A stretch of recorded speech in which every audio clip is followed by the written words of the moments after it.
My name is Alan Jones, and I'm pleased to be joined today by Alessandra Pompili as part of our continuing project celebrating the works of Alan Hovhaness. In coming months, we will be exploring the life of Alan Hovhaness, who grew up in Arlington and became an internationally known composer honored at Carnegie Hall and the White House. Previously, we presented a concert at Arlington's Town Hall featuring works of Hovhaness.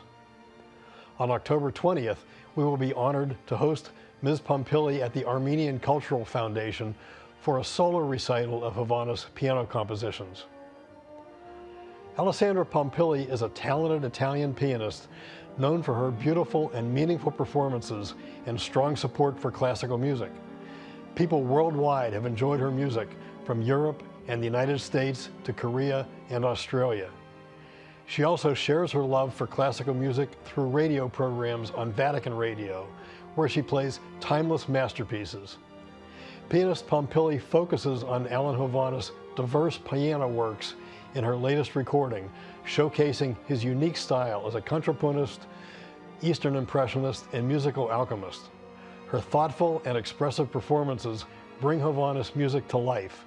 She has recorded 2 CDs of Hovhaness piano works, and you can find out more about her and her recordings on her website, alessandrapompili.com.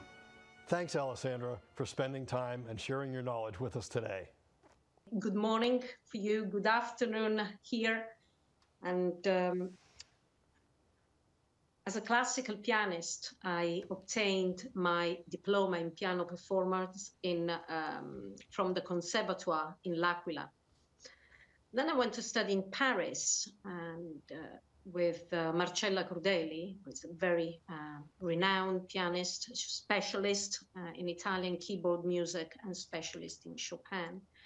And in Paris, I studied at the École Normale de Musique de Paris, Alfred Cortot. Then I went back to study with my teacher at the Conservatoire, Sergio Calligaris, who was a wonderful performer, but he was also a composer. And that gave me a particular insight into looking at works, looking at compositions. Calligaris himself was a pupil of Hindemith, so he was extremely attentive to work structures, musical structure. This is something that equipped me.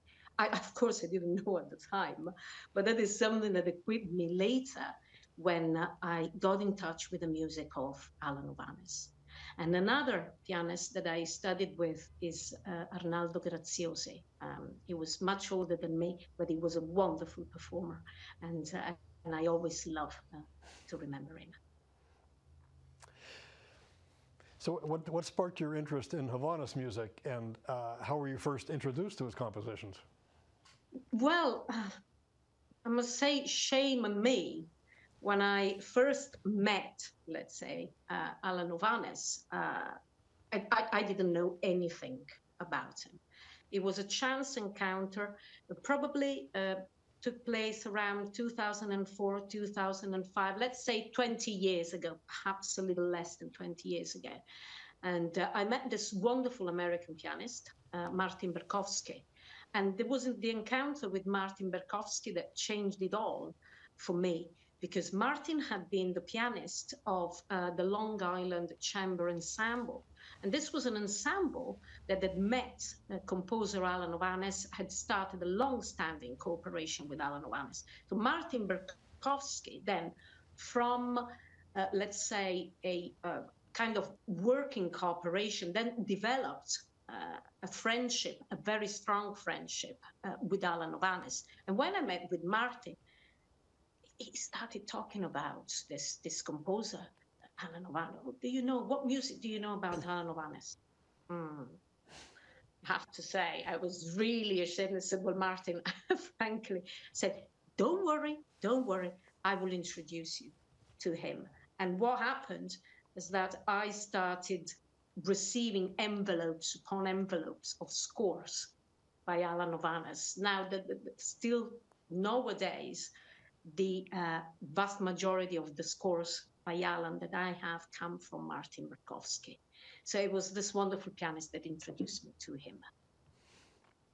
So, and that was a discovery, absolute discovery. It was fantastic. I mean, he was a contemporary composer. And as I said, I'd been working with a contemporary composer myself. But here was somebody who was doing things in a very different way. So I was fascinated. I was mesmerized. Now, Hovhaness grew up in a multicultural environment. How do you think this influenced his music? Well, the multiculturalism of Alan Hovhaness, if you want, is well known because his father was Armenian, but then when he left Armenia, then he went into a sort of a personal journey. First went to Beirut, then he went to France, and then he finally arrived in the US. Alan Hovhaness's mother was of Scottish descent. So he already came from a multicultural family, but then he himself was attracted by other cultures since he was very young. So in Hovhaness, one senses this thirst for approaching the other, for going, knowing something about different cultures. And music is a preferred vehicle of knowledge for him. For people who want to listen more of Hovhaness' work, can you think of particular examples where he's blended Western and Eastern musical influences in his compositions? Yes. Nowadays, the name Alan Hovhaness has become almost a synonym of a bridge, no, uniting East and West. Well, and this is true, but then later I would like to say that this is just one aspect of his production. Then there is something else that later that I would like to touch upon. But let's stay now on East and West. Various ways in which this East and West are actually combined. So, for example, there is a composition that he writes in 1959 after journeying in the Shalimar region. This composition is called Shalimar, Opus 177 for piano. And Shalimar is a suite, and a suite means just a composition that is divided into various movements. Let's keep it simple. When you listen to Shalimar, each movement is in dialogue with the other in a very special way, because Shalimar opens with a fantasy which is reminiscent of Eastern modes and Eastern tradition. But then after the fantasy, you have a first interlude, what Hovhaness calls interlude, and it is a polyphonic piece of music. And polyphony is the Western tradition. Then he has a composition that is based on Indian mode, so he has an Eastern tradition. After that, he has a second interlude, so he has, once again, a Western tradition. So this is a composition where there is a constant alternation between a Western and Eastern, Western and Eastern. It's almost a dialogue between two traditions, and it is fascinating because it is almost as if he's saying, these two are very different, and yet they can live one beside the other, and they can talk. Go ahead.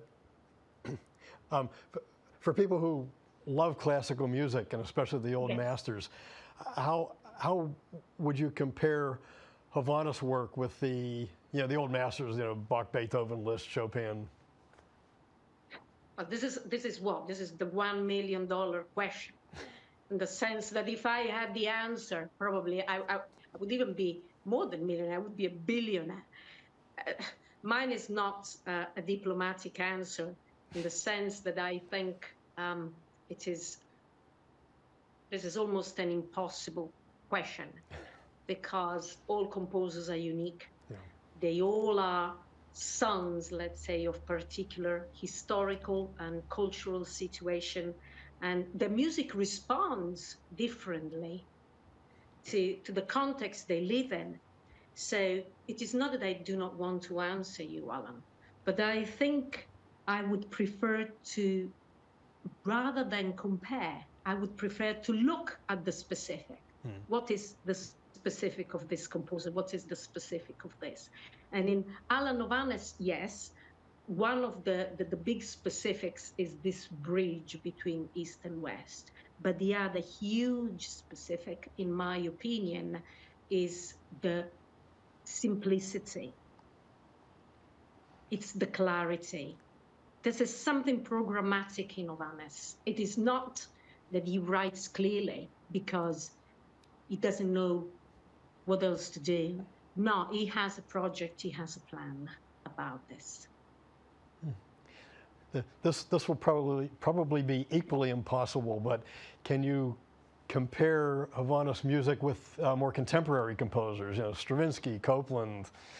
Oh, well, you will certainly know, because I know that you are a fan of Alan Hovhaness, so I know that you know his life. So I'm sure that you remember that Alan Hovhaness was sharply criticized by some contemporary composers, especially Bernstein and Copland. So they defined Alan Hovhaness's music as ghetto music, which is very derogatory. Yeah, I think they were jealous. It is a way also Bernstein and Copland themselves have different ways of interpreting Americanness. Yeah? And Alan Hovhaness, yes, is of Armenian descent. His position is very special because he's a half Armenian American. He's a first generation. So also his idea of what is to be American, what is to be Armenian, is probably very, very specific, very unique to him. Certainly, when you ask me, so what is your idea of Alan Hovhaness when you look at the big pantheon of the 20th century composers? Well, I think that Alan Hovhaness deserves to be much better known. This is my opinion. And not just because, and it's not just because I'm biased. Yes, I am biased. But I think I'm biased with a reason. Yeah. Well, how can you discuss the balance that Hovhaness found between the Armenian nationalism and the other, you know, the worldwide influences, how he found the balance between them? You see, this is, once again, I think that we haven't put enough attention on the particular political, the wider historical picture in which Alan Hovhaness lived. Now, Hovhaness was born in 1911. He started composing at a very, very early age. He went through a period, he went through actually quite a dramatic sort of discovery of his own voice. He met with Jan Sibelius, the Finnish composer whom he always regarded as a great star. Then he destroyed a lot of his early works. Still when he was in the US, he was very keen and dipping into different cultural traditions, not only the Middle Eastern, but also the Greek and also the Indian. At some point in the 1940s, he discovers his Armenian roots. Then we said he was also sharply criticized. So here we have the signs of somebody who has been fighting to find his own voice. And when he found his own voice, when you look at the cultural context, Hovhaness was doing exactly the opposite of what other composers were doing. So all this turmoil that I've been talking about takes place around 1930s, 1940s. Well, 1930s and 1940s, I don't think I have to remind anybody that these are times when nationalism is rife.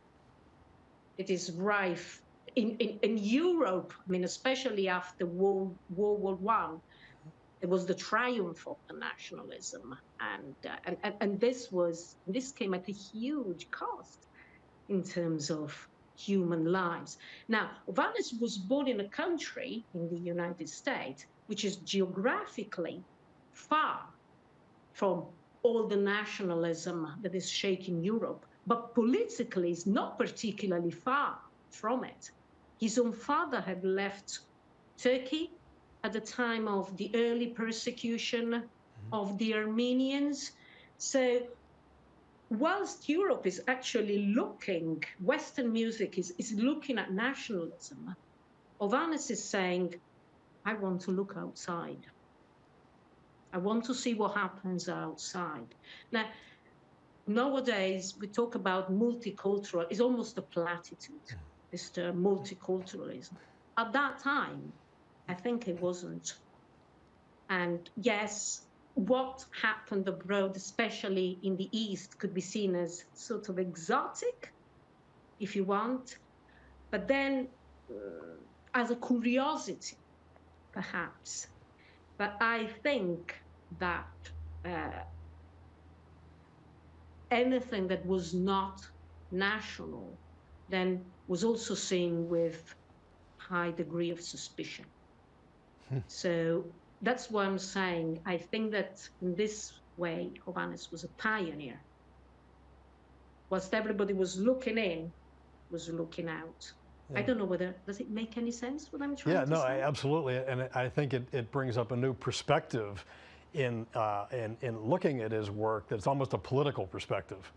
That yes. He was, well, as you say, everybody was looking in their own yards. He was yes. looking in the entire world, and I could see that could potentially be controversial at the time.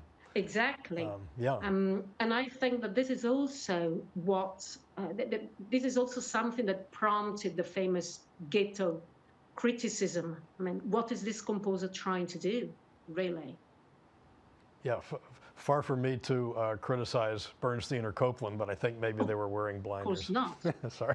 No, of course not, because they are wonderful composers, but clearly the perspectives here were completely different. This is what I'm trying to say. Yeah, yeah, that's a very interesting perspective. When you're performing Hovhaness music, what challenges do you encounter, and how do you work with it? I think it's very difficult music. Hovhaness's music is incredibly deceptive.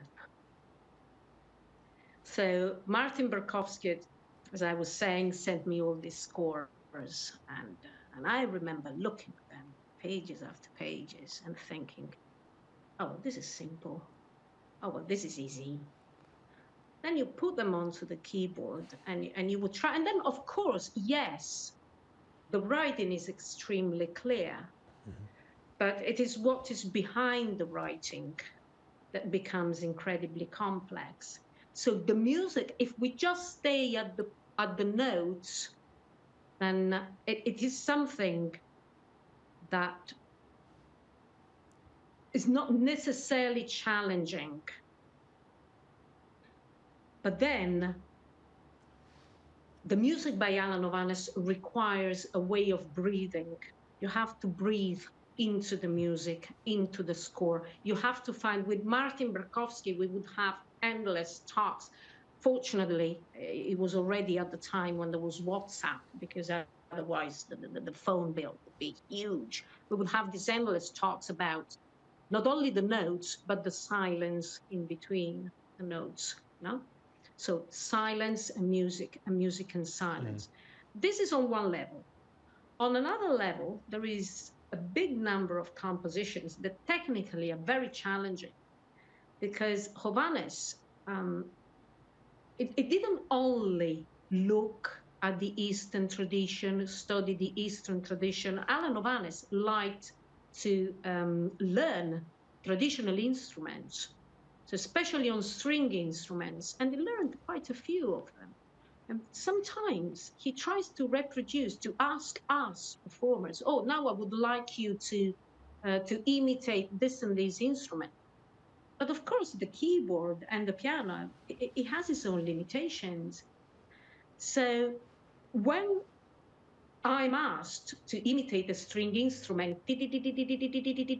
yes, I need first to have an excellent piano, of course, but I also need to study that particular technique. This is something that you don't find in mainstream composers. Mm-hmm. So there are aspects, technical aspects in Alan Hovhaness that require a very focused approach.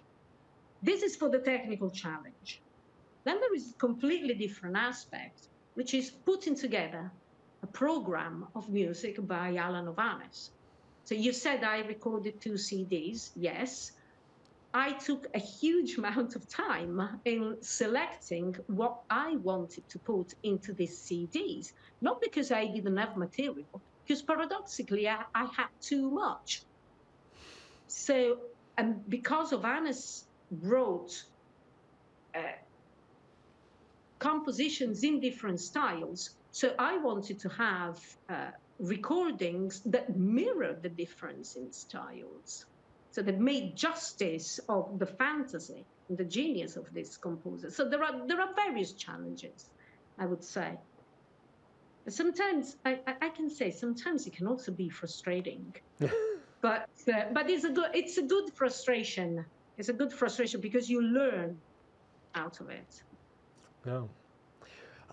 How do you get young people, both listeners and performers, interested in Hovhaness? And I don't know if you teach, but if you teach, how do you help new pianists get comfortable with that? As you say, it's quite challenging. Yes, it might be. What I always do, I can say what I do, because I don't think that I have the universal formula.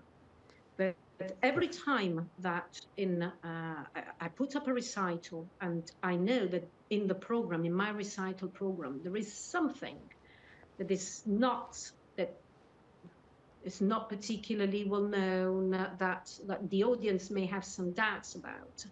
So I have no reticence, and I talk to the public, and I explain very briefly, very simply, what they are going to listen to. And I found that the response is always extremely positive, because contemporary music, unfortunately, suffers from this aura of being impenetrable. It's ugly. Many people say, "Oh, contemporary, it's just ugly." Well, it doesn't have to be the case. No, sometimes this is not true, and certainly for the music of Alan Hovhaness. So you have to, instead of just serving it as a dish, no, here, take it, this is the music, I like to introduce it and say, well, listen to this. This is a composer who's trying to do something different, and yet in a language that we all understand, in a way that is approachable to us. So this is what I try to do when I'm in public. With my students, it's infinitely easier, because Hovhaness's music, as I said, technically, it presents some challenges. So you would say, let's look at this particular composition. Look, it has this particular kind of drill that we have to be working about. You don't find it in many other composers. You find it in here. And then after you get into the drill, then I always go into the interpretation. Now let's look, why does he do that? He's imitating the song of a bird, he's imitating this instrument, he's imitating this, he's imitating that. And I find that young children, young people, they have a huge amount of imagination. So this works with them, because it is a music that is, in a way, it is visual. Not all of it. Some of it is very visual. Yeah. And so people would, oh, no, yes, I can see this, I can see that, I can see the birds flying. Yeah. So it is easy, it is difficult, as I said, he has his own challenges. But then once people get in, then it can become very, very easy. Well, I think that's one of the reasons I enjoy listening to his music so much, is because there's so many layers of you know, the Yes. technical aspects and the harmony and the rhythm, and the you know, the technical parts of the music, the notes, and then there's the layers above that of the feeling and the influences and seeing the birds, and I think that's that's what makes it so interesting, and you can listen over and over again. But then you say, Alan, you're saying something, you have mentioned the word, a key word here, which is layers. Now, certainly you know what Hovhaness wrote in his application for the Guggenheim Fellowship in 1940. And I'm going to read it just a tiny bit. And he wrote, I propose to create a heroic, monumental style of composition, simple enough to inspire all people, completely free from fads, artificial mannerisms. So says it has to be monumental and heroic, but then it has to be simple in the sense of accessible. Mm-hmm. And he says, and here he distances himself from many other composers of the 20th century, says, it is not my purpose to supply a few pseudo-intellectual musicians and critics with more food for brilliant argumentation. No? So I'm not interested in what other people are doing, sort of what many people interpret as the ugly music. Let's translate it. I'm not interested in that, the hyper-intellectual that nobody understands and nothing about. But rather, that my purpose is rather to inspire all mankind with new heroes, spiritual nobility. And to do that, you have to be, as I said, accessible. That's why when you were talking about layers, so there is a top layer, which is not simplistic, mm-hmm. but it is accessible. And to be able to do that, I think it is extremely difficult. It's not easy to sound easy, if you know what I mean, sorry. Yeah, yeah. No, I think it's much easier to write music that is difficult and almost offensive, and you don't really want to listen to it very much. Yeah, well, something where to get into an understanding, then you have to know the content, you have to know so much, that in a way, then the music then disappears. Yeah. No, then the music that gets behind the screen, and you have to have so much of the contextualization. This is also true for contemporary art. Yeah. Yeah. This is why many people find this, oh, I don't understand that. Yeah. Because it always requires this, a medium, if you want, yeah. somebody that mediates. No? Yeah. Alan Hovhaness didn't want anybody to mediate. He wanted to speak directly. And I think this is the other point that makes his music wonderful. That he talks yeah. directly. Yeah, I completely agree. So what do you think his influence has been on later composers, and what his legacy will be 100 years from now, 200 years from now? Well, sometimes it's easy enough for us when we think of the mainstream composers and we say, oh, and this composer wrote of this and this other wrote in the style of that. Well, with Alan Hovhaness, frankly, I am not particularly sure. I remember my first CD, there was one very good review, and the title was something like a CD dedicated to Alan Hovhaness, a rara avis in music, rara avis, so a rare bird. Mm. And this is true in the sense that Alan Hovhaness, up to now, remains as a unique phenomenon for the way in which he, as I said, the way in which he encapsulated foreign elements, foreign in the sense of non-American, non-Western element, and sometimes into a Western kind of language. I think that, and I hope that his music will survive, and will survive not only because of this thirst, of this push to look outside, but also for its intrinsic beauty. It is beautiful music.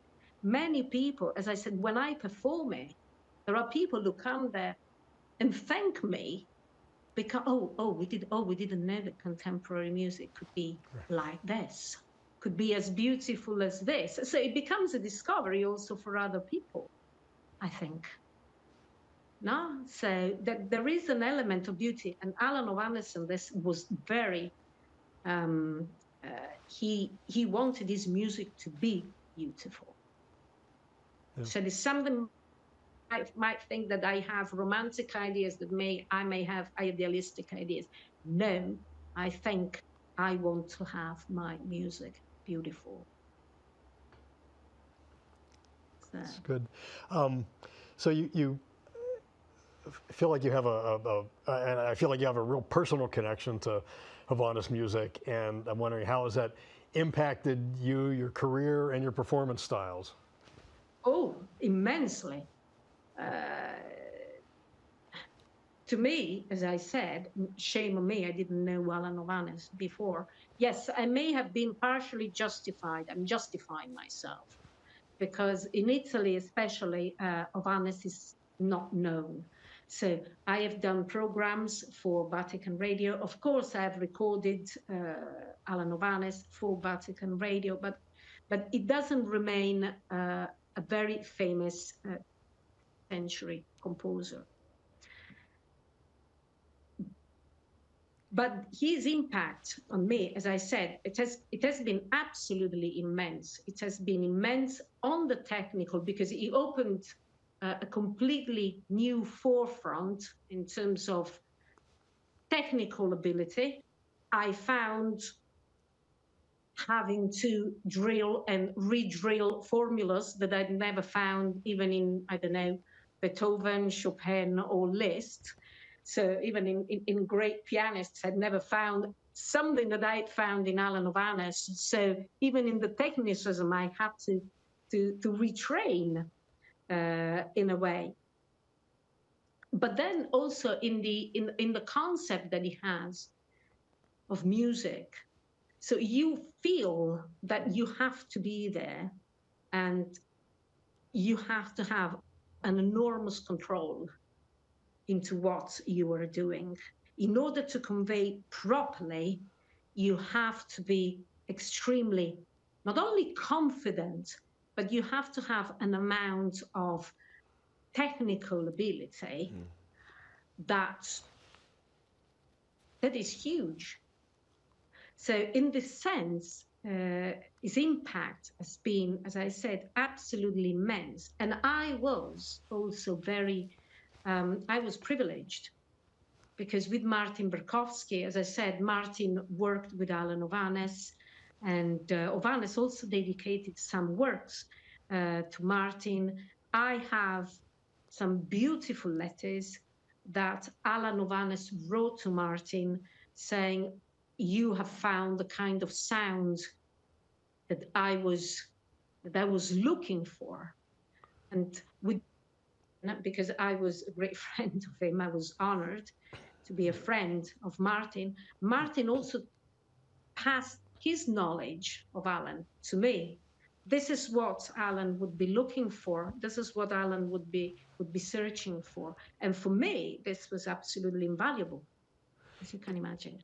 Can you recall any discussions with Martin about Hovhaness that we can share with our audience, and maybe inspire listeners and other performers the way they inspired you?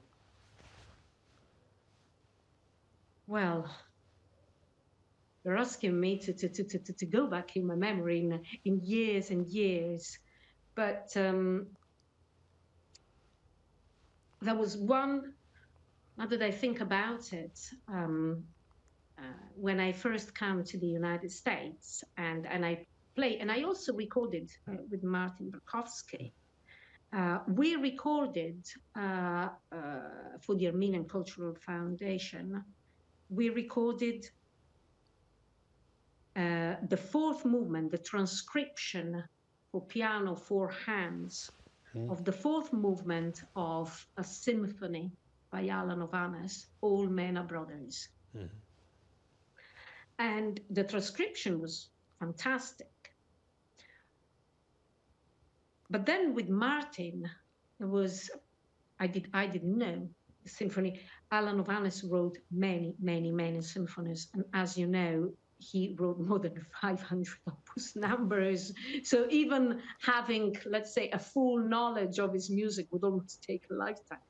But I remember talking to Martin, this All Men Are Brothers. So why is that? Is a very peculiar title. You can call it French, you can call it, but All Men Are Brothers. So we talked a lot, and I remember Martin reading to me the preface. Hovhaness sometimes wrote on top or as a preface to his scores, wrote something about his inspiration, or, for example, something that he wanted to say. And about this particular symphony, he talked of mankind as if everybody was into the same spaceship and going all together, traveling all mankind all together towards the same destination, which is why all men are brothers. And I found that incredibly inspirational. So we were saying earlier about a political, you can also find a political layer into all this. Hovhaness was incredibly strong in his idea of mankind as a one family only. So this was incredibly important for him. He was very, he was fearful about nuclear weapons. This is something that he said very clearly in interviews. No? And he was fearful for the generations to come. So what is the heritage that we are living them? We are not living them an heritage of friendship, of humanity altogether. So All Men Are Brothers, the symphony, is absolutely stunning in the music. And when you look at the idea behind it, the idea of humanity, that makes it something special. And that, as I said, I played it in this uncommon version, four hands version, transcription of the last movement. And it was an unforgettable experience for me. I think that's an aspect of Hovhaness' music and life and works that is, I think, really unique, and we need to explore that more and make it better known, because I think that it's very inspirational and will bring people to his music and his world. I think, sorry to interrupt you, yes, because I think that music for Hovhaness, yes, it can be used as an entertainment. Every music can be used as an entertainment.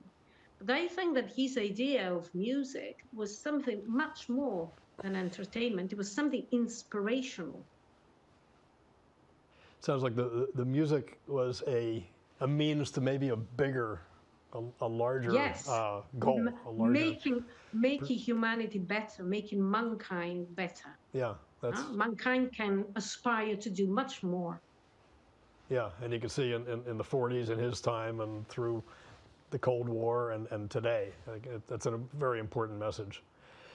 Yes, and he lived through that, because, as I said, he was born in 1911. Certainly, he had there was the experience of his father, already as a minority.